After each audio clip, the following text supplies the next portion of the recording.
So this is my second time playing Here I Stand, and I just finished the game.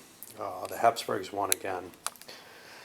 And I'm going to go a little bit over what happened, but I've learned something interesting about the game that I just wanted to highlight.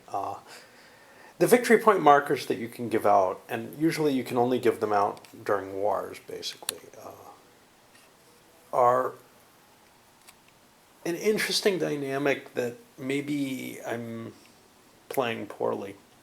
In this case, the Turks were beaten pretty badly at one point, and then, well, I mean, they got their initial victory against the Hungarians, but they were beaten pretty badly and gave up a win to the Habsburgs, and they gave up a big win.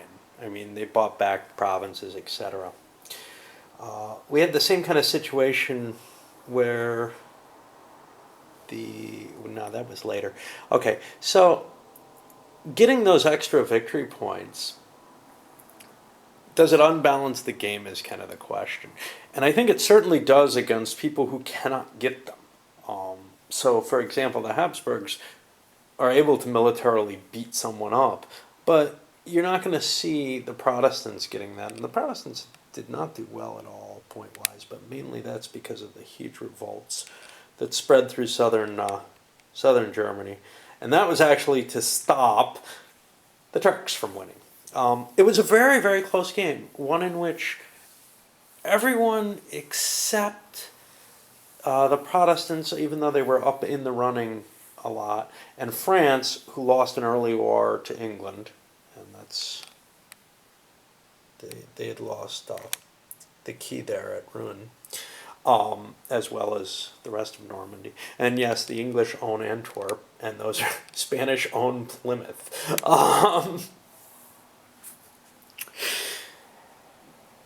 There was definitely a dynamic when somebody reaches close to victory, everyone else panics and they stop them. So with those victory point markers, what I've noticed is early in the game, they don't look like they're worth much. Now, they may be worth something later, but it's very hard not to say, that's everybody's problem at that point. And that's really what happened, at the very least with the Turks, handing over all those victory points to the Habsburgs, is they figured somebody's going to stop them, and somebody sure did. We had a turn not long ago where everyone was at war with the Habsburgs, and then they cut a deal with the Turks, basically surrendering all of Hungary in order for the Turks to go to war with the Protestants so that they could grab Vienna, which somehow the Protestants had captured, and Prague, which the Protestants had captured. And you might ask, why do the Protestants own these? Well, they were trying to stop the Habsburgs from winning. So there is this kind of odd dynamic that's formed by this, and I don't think it hurt Turkey particularly. They had their chance to win on this turn, actually,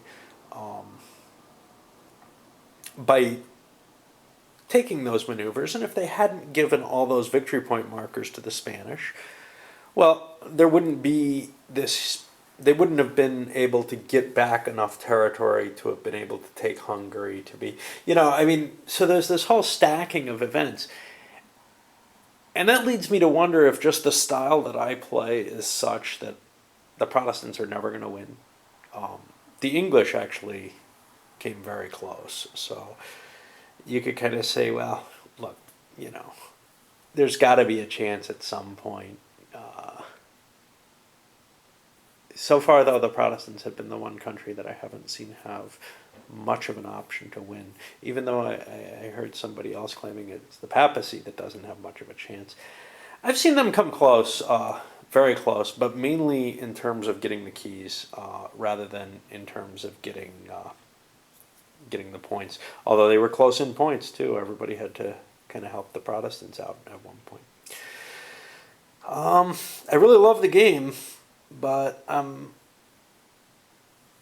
just having these thoughts and wondering how well it actually balances out.